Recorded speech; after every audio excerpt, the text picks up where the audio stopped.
하나님께서 주신 말씀 우리 함께 나누도록 하겠습니다. 열왕기상 14장 21절에서 31절 말씀인데요. 얼마 전에 최근의 일인데요.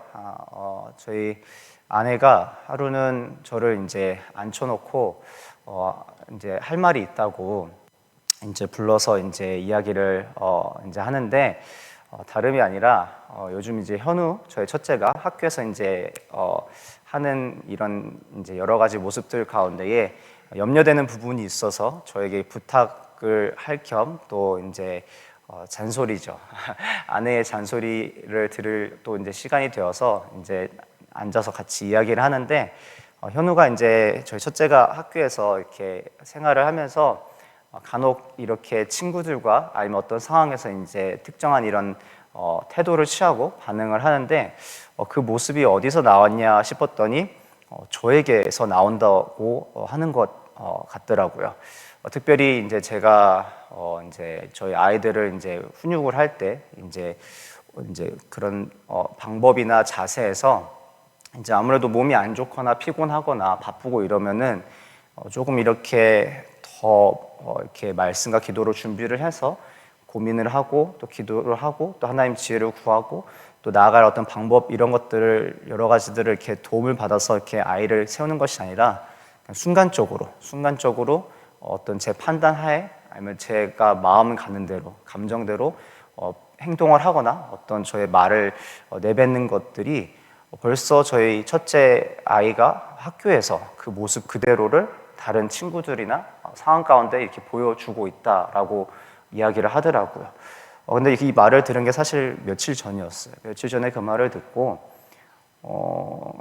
굉장히 좀 이렇게 크게 좀 한번 충격을 받아서 이게 이렇게 정말 깊게 그 안에 있는 말 한마디조차도 이것이 정말 하나님 앞에서 온전하게 이것이 묵상이 되어지고 또 씨름하고 또 하나님 어떤 그 도우심이나 내 안에 하나님의 그 마음이나 성품이나 사랑이 담겨져 있지 않다면은 정말 제 안에 특별히 어떻게 보면 그 아이의 삶에 가장 크게 영향을 줄 수 있는 어떤 그 아비라는 존재가 결코 하나님과의 그 관계 가운데 나아가는 데 있어서 그리고 이웃들과 그렇죠? 사람들과의 그 관계 가운데 나아가는 데 있어서 정말 어떤 선한 영향력을 행할 수 있는 존재가 아니라 오히려 그런 어떤 굉장한 무너지고 나약한 어떤 이렇게 죄가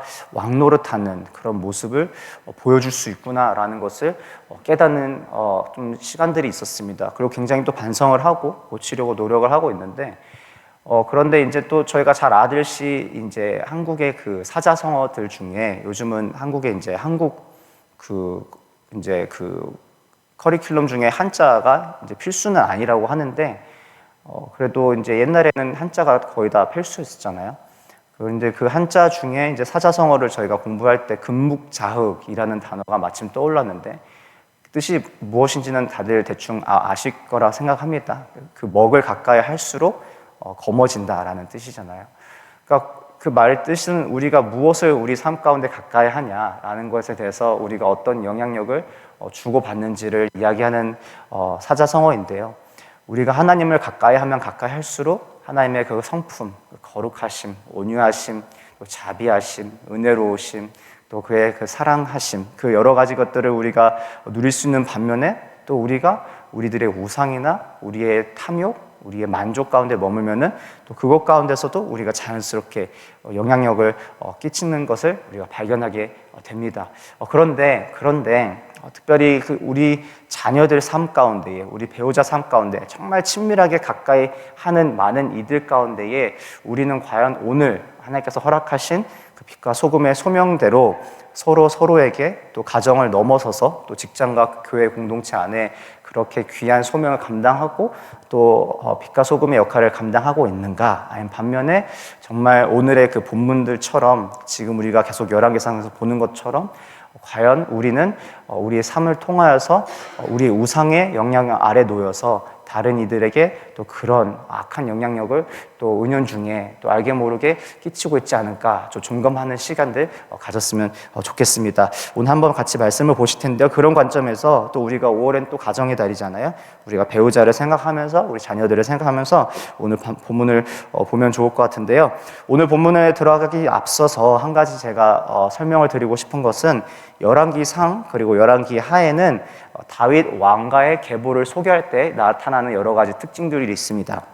근데 그 나타나는 여러 가지 특징들 중에 그 당시에 그 왕을 소개할 때에 아버지에 대한 소개뿐만 아니라 어머니에 대한 소개도 나옵니다. 그래서 잘 보시면은 이제 그 북이스라엘의 왕들에 대한 소개를 할 때는 언급이 없지만은 남유다를 다스리는 왕들을 언급할 때는 어머니들에 대한 소개가 나옵니다. 그런데 오늘 바로 남유다 왕조의 첫 시작인 르호보암을 소개하는 이 오늘 본문에 다른 왕들의 소개와 동일한 부분이 있고요. 그것이 바로 르호보암의 어머니에 대한 이름이 나타나는데 차이점은 그 어머니에 대한 언급이 시작과 끝 총 2번에 걸쳐서 나온다는 것이에요. 그 이후에 다른 남유다의 왕들에 대한 소개를 할 때에 어머니에 대한 언급이 2번 나오는 사람들은 없습니다. 그런데 르호보암을 언급할 때에 지금 첫 시작과 끝에 대해서 이 어머니에 대한 소개를 하는데 또 오늘 그 어머니에 대한 소개를 우리가 잘 살펴보시면은 암몬 사람이라고 소개가 나와 있습니다.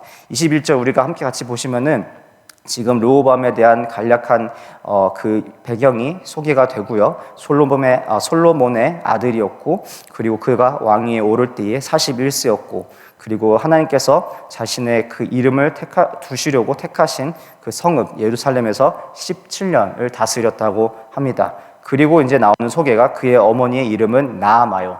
여기까지는 다른 남유다의 왕들과 동일해요.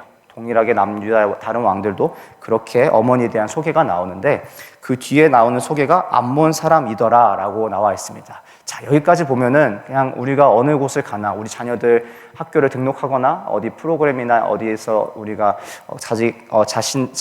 자식들의 자녀들의 어떤 가족력을 이야기할 때에 나타나는 굉장히 그냥 기본적인 내용인 것 같아요.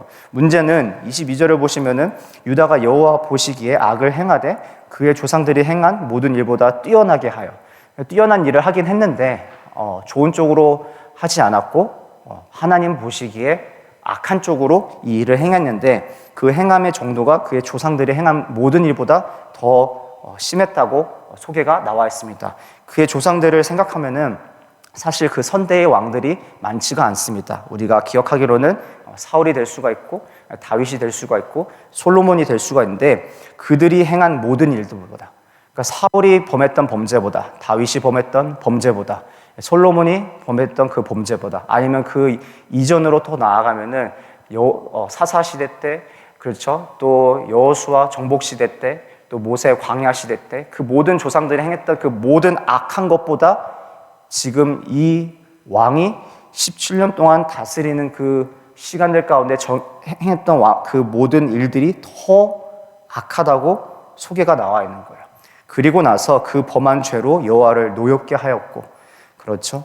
그리고 그 범한 그 여러 가지 일들 중에 다 소개가 되지 않았지만은 23절을 보시면은 그 대표적인 이유가 바로 우상 숭배였습니다. 자, 우상 숭배가 있는데 오늘 본문을 보시면서 제 눈에 굉장히 바로 들어왔던 것은 이 우상 숭배에 대한 소개, 바로 푸른 나무, 모든 푸른 나무라는 이 표현은 히브리어의 어떤 표현들 중에 풍요로운, 건강한, 튼튼한, 견고한 이란 어떤 시적인 표현으로도 쓸 때가 있는데요. 반대로 이 말을 이스라엘, 특별히 그 남유다 땅에 적용을 하면은 가장 유명한 지역, 어떻게 보면 그렇겠죠. 가장 좋은 땅에 지금 하나님을 향한, 하나님을 위한 제단이 세워져 있지 않고 어떻게 지금 범죄가 일어나고 있다고요? 산당과 우상과 아세라 상이 세워져 있다.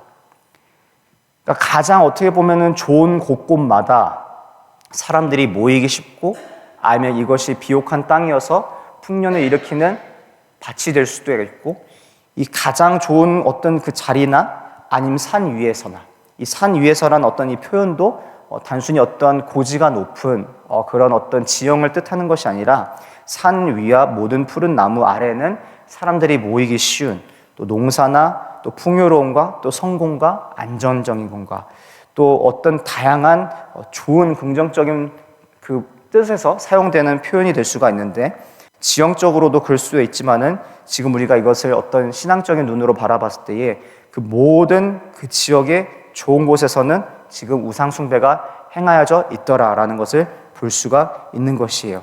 그리고 나서 24절을 보시면은 단순히 이 르호보암이 이것을 세우고 나서 그 이후에 이 왕의 어떤 우상 숭배의 범죄에서만 머무는 것이 아니라 여호와께서 이스라엘 자손 앞에서 쫓아내신 국민의 모든 가증한 일을 지금 그 모든 유다의 백성들이 본받아 행하고 있더라라고 24절에 지금 나오고 있습니다.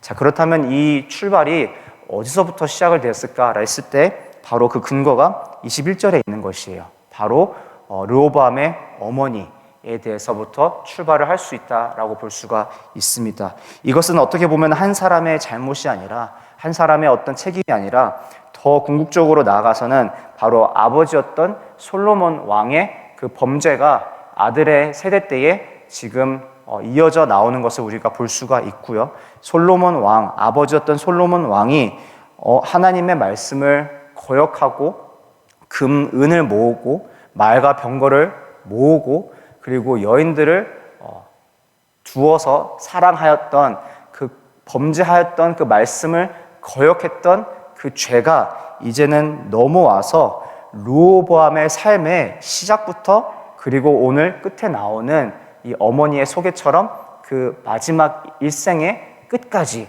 그 범죄가 쫓아다니고 있는 그 한 인간의 그 죄가 한 사람의 어떻게 보면 한 자녀의 삶을 지금 그렇게 쫓아다니고 있는 것을 우리가 볼 수가 있습니다. 지금 이 우상 숭배는 르호보암이 가지고 땅에 들어온 것이 아니에요. 솔로몬 그리고 자신의 어머니였던 나아마라는 여인이 가지고 들어온 것입니다. 오늘 이 본문을 보면서 그런 고민이 들었어요. 과연 내가 알게 모르게 나의 삶에 아직까지 해결하지 못했던 하나님 말씀 앞에 즉각적으로 순종하지 못했고 내가 하나님보다 더 사랑했던 다른 우상들이 이제는 그것이 가정으로 들어오고 또 나의 거하는 그런 삶의 분야에서 들어와서 다른 이들이 그것을 영향을 받고 있지는 않은지 더 나아가 나의 자녀들이 오늘 24절의 말씀처럼 본받아서 행하고 있지는 않은지라는 여러 가지 좀 고민들과 또 반성하고 또 이 말씀을 비추어서 제 삶을 바라보는 계기가 되었습니다. 오늘 이 르호보암의 삶은 사실은 자신 스스로 자신에 대해 우상 숭배에 빠져서 그렇게 행할 수 있는 악이었지만은 오늘 이 본문의 이 저자가 지금 우리에게 전하고 싶은 말은 바로 이 자신의 부모 세대 때 아버지와 바로 또 어머니가 가지고 온 이 우상이 단순히 이제는 자신들의 아들뿐만 아니라 그 공동체마저도 이제는 파괴할 수 있는 이 악한 이 어떤 이 죄가 지금 계속 열매를 맺고 끊어지지 않는 반복되는 이 모습을 볼 수가 있는데요. 오늘 말씀을 비춰서 우리가 우리 삶을 돌아볼 때에 하나님께서 우리 한 사람 한 사람을 빛과 소금으로 부르셨던 그 아름답고 또 소중한 그 소명을 기억하면서 이제는 우리 삶 가운데에 세워져 있는 여러 가지의 산당들과 우상들, 아세라 상을 이제는 부수고 우리의 가정에서 또 공동체에서 직장에서 또 이제는 더 넘어가 길거리에서도 하나님 찾고 예배하는 제단을 회복하고 그리고 더 나아가 하나님을 널리 알리고 또 전파하는 그렇게 우리가 모두 될 수 있도록 주님의 이름으로 축원드립니다. 자, 그렇다면 두 번째는 무엇이 될까라고 했을 때에 르호보암 왕 제5년에 25절을 보시면요, 애굽 왕 시삭이 소개가 되는데요. 애굽 왕 시삭은 애굽의 제22왕조의 창설자라고 알려져 있습니다. 역사적으로도 기록이 남아져 있고 여러 문헌에서나 또 다양한 문화 기록에서도 유적에서도 발견이 되는 인물인데요. 특이한 점은 우리가 잘 아는 솔로몬 왕의 이제 아내였던 왕후였죠. 애굽의 공주의 가문이 아니고 그 가문 그 다음 왕조의 인물입니다. 그러니까 솔로몬 시대 때에 우호적으로 친교를 맺고 함께 같이 교류를 했던 그 가문이 아니라 그 가문이 이제 패하고 나서 이제 군림하게 된 제22 왕조의 창설자인데요. 실제로 이 애굽 왕이었던 이 시삭에 대해서 연구를 하면은 굉장히 진취적이고 아시아 정벌을 평생에 그 삶 가운데 꿈꿨던 사람이었어요. 그렇다 보니까 그 아시아 정벌에 있는 바로 그 길목, 팔레스타인 지역에 있는 바로 이스라엘과 남유다, 북이스라엘과 남유다가 반드시 그 해결을 해야 되는 전략의 목표였습니다. 그리고 실제로 저희가 잘 아는 열왕기상 11장 40절에 솔로몬을 피해서 여로보암이 도망하였을 때에 그 망명을 받아준 그 배후의 인물이 바로 이 애굽왕 시삭이 되는데요. 그런데 이제 이 애굽왕 시삭이 이제 지금 결정을 하고 이스라엘로 예루살렘으로 진격을 하여서 이제는 그 땅만 그것을 황폐하게 하는 것뿐만 아니라 하나님의 성전 안에 들어와 보물과 또 왕궁의 보물을 빼앗고, 그리고 나서 오늘 유독 우리가 반복되는 단어들이 지금 르호보암의 어머니가 두 번이 언급이 되었고, 또 다른 어떤 요소가 지금 등장해야 하는데 바로 방패입니다. 26절을 보시면은 이 애굽왕 시삭이 예루살렘을 치고 여러 성전과 왕궁의 보물들을 약탈하는 그 과정 가운데에 솔로몬이 만든 금 방패를 빼앗는데, 그런데 르호보암이 왕이 다른 약탈된 물건들에 대해서는 회복을 하지가 않는데, 지금 27절을 보시면은 그 대신, 그렇죠? 그 대신이라는 이 표현에 우리가 좀 눈여겨보아야 되는 것이, 금 방패를 대신하여 놋으로 방패를 만들어 왕궁 문을 지키는 시위대 대장의 손에 맡겼다고 나와 있습니다.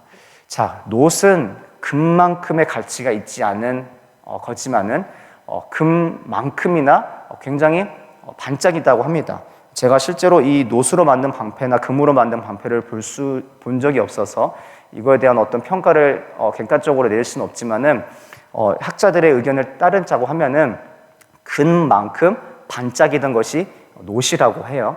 그렇다고 하면은 왜 굳이 정말 다른 보물들의 어떤 재산들이나 어떤 영광들을 회복하지 않고 지금 잃어버렸던 금 방패를 대신하여서 놋 방패를 만들었을까 했을 때에, 르호보암이 살아 생전에 자신의 아버지였던 솔로몬 왕이 정말 마음을 두고 자신의 어떤 그 뜻을 두었던 것이 바로 이 금 방패였을 거라는 추측이 되는 것이에요. 그러니까 이 솔로몬의 살아 생전에 이제 자녀가 부모님이 먼저 이제 소천하시고 나서 그 부모님을 기억했을 때에 그 부모님의 그 살아 생전에 정말 좋아하셨던 것이 무엇이었을까? 정말 아끼시던 것이 무엇이었을까라고 그것을 돌아봤을 때에 르호보암의 입장에서 솔로몬을 기억했을 때에 정말 하나님을 사랑하고 정말 하나님을 예배하고 그 어느 곳보다 날마다 성전에 머물러서 우리가 지난 주일에 함께 나눴던 그 말씀처럼 아브라함이 정말 그 모리아 산에서 이삭을 바칠 때에 그 자리에서 이삭이 하나님을 향한 자신의 아버지의 그 믿음과 사랑을 발견할 수 있었고, 또 그 자리를 통하여서 도리어 자신을 향한 하나님 아버지의 마음을 누릴 수 있었던 그 관계가 아니라, 자신이 솔로몬 왕을, 아버지의 선대한 왕을 기억했을 때에 금과 은을 사랑했던 자라라는 것을 볼 수가 있는 것이에요. 또 본인이 생각하는 그 왕으로서의 업적과 또 그 왕조의 어떤 영광이 정말 하나님께서 온전한 왕이 되어주시고 그 영광이 정말 가리워져서 하나님의 임재가 머무르는 그 땅이 아니라 무엇이죠? 금과 은, 인간의 보물이 그 인간의 왕국을 대표하고 그 영광을 대변할 수 있는 어떤 요소로 지금 자리매김을 했다라는 것을 우리가 발견할 수가 있습니다. 지금 르호보암이 회복했어야 되는 것은 바로 하나님의 관계였고, 그리고 하나님의 예배드리는 그 자리로 나아가는 그 자신의 결단이었고, 그리고 그 모든 것을 다 잃어버렸다 하더라도 바로 한 가지 반드시 회복해야 됐었던 것은 하나님의 말씀이었던 것이었어요. 방패도 아니었고 우상 숭배도 아니었고 산당도 아니었던 그 무엇도 아닌 온전히 자신이 잃어버렸던 자신의 그 왕족이 잃어버렸던 자신의 민족이 잃어버렸던 거룩함을 회복했어야 됐을 그 시간에 바로 르호보암은 이렇게 자신의 바로 삶을 마감하는 것을 볼 수가 있습니다. 오늘 말씀 맺기 원하는데요. 우리 삶을 돌아봤을 때에 이제는 자녀들이 부모를 보는 것뿐만 아니라 배우자가 배우자를 서로를 바라봤을 때에 떠오르는 것들이 많이 있을 것 같아요. 여러분들이 저를 봤을 때, 또 제가 여러분들을 봤을 때에, 아니면 어떤 특정 단체나 집단이나 아니면 어떤 특정한 브랜드를 우리가 떠올리더라 하더라도 그것을 대표하는 여러 가지 이미지나 또 경험들이, 기억들이 있습니다. 과연 우리는 우리의 삶을 또 우리의 주위의 이웃과 가족들과 공동체와 직장인들에게 누군가 우리를 돌아보고 떠올리게 했을 때에 예수 그리스도의 사랑을, 향기를 전하는 자들로서 우리가 그렇게 십자가의 소명을 품고 살아가고 있는지 돌아보는 시간 되었으면 좋겠고요. 그렇게 해서 정말 우리가 가는 곳마다, 우리를 부르신 곳마다 우리의 모습이 아닌 우리의 욕심이나 만족이나 정말 우리의 어떤 그런 사람의 인간의 영광이 아니라 정말 하나님의 영광이 머물고 또 선포되어지고 하나님의 사랑이 우리를 통해서 흘러 지나가서 이 땅을 회복시키고 그리고 온전히 그 예수 그리스도의 이름만이 온전히 높여드리며 또 복음의 능력과 십자가 사랑이 이 땅을 온전하게 채워질 수 있는 그런 귀한 소명 감당할 수 있는 저와 여러분 되기를 주님의 이름으로 축원드립니다. 우리 이 시간 함께 말씀 기억하시면서 같이 기도하실까요? 우리 오늘 말씀을 기억하실 때에 두 가지 우리가 좀 살펴보면 좋겠습니다. 우리 삶에 하나님 해결되지 않는 그리고 여전히 품고 살아가는 여러 가지 우상들이 있지 않습니까? 그 우상들을 우리가 살펴보고 또 즉각적으로 하나님 말씀 앞에 순종하여서 그 모든 우상들을 부수기 원합니다. 또 때로는 우리 삶에, 우리 가정에, 또 우리의 집이나 아니면은 우리의 직장이나 공동체 안에서 무너져 있는 예배의 재단들이 있습니까? 그 예배의 재단들 회복되기 원합니다. 특별히 우리 가정에서의 그 예배의 재단이 회복되는 시급한 일을 직면하고 있습니다. 교회에 와서는 너무 열심으로 또 기도도 하시고 또 찬양도 하시고 또 예배에 참석을 하시지만은 정말 가장 어떻게 보면 중요한 그 공동체의 첫 출발인 그 가정에서의 그 예배의 무너짐이 지속된다고 하면은 결코 정말 그것이 건강한 또 하나님 기뻐하시는 또 우리 예배자로서의 그 모습으로 살아갈 수 없음을 회복하게 됩니다. 교회 안에서의 모습이 가정 안에서의 모습과 동일해야 되고 또 가정 안에서의 모습이 또 교회의 모습으로 또 우리가 이어져 가길 원하는데요. 정말 우리가 교회에서 받은 은혜가 또 가정에서 흘러넘치고 또 가정에서도 정말 하나님 부어주시는 은혜가 너무나 넘쳐서 또 우리가 직장으로 또 공동체로 함께 계속 나눌 수 있는 저와 여러분 될 수 있도록 하나님 우리 삶에 있는 모든 우상들을 무너뜨려 주시고 온전히 하나님만 기뻐 받으시는 예배의 재단을 회복하고 세워가는 우리 모두 되게 하시오며 특별히 우리가 정말 사랑했던 것들이 있다고 한다면은 정말 하나님 그 모든 것들을 우리가 내려놓고 우리의 금방패를 내려놓고 노방패를 내려놓고 하나님 한 분만 사랑하며 하나님의 말씀을 사모하는 우리의 삶, 우리의 가정, 공동체 될 수 있도록 주님 축복하여 주시옵소서. 우리 그렇게 함께 마음을 모아 같이 주님 이름 한번 부르고 기도하며 나아가도록 하겠습니다. 기도하시겠습니다.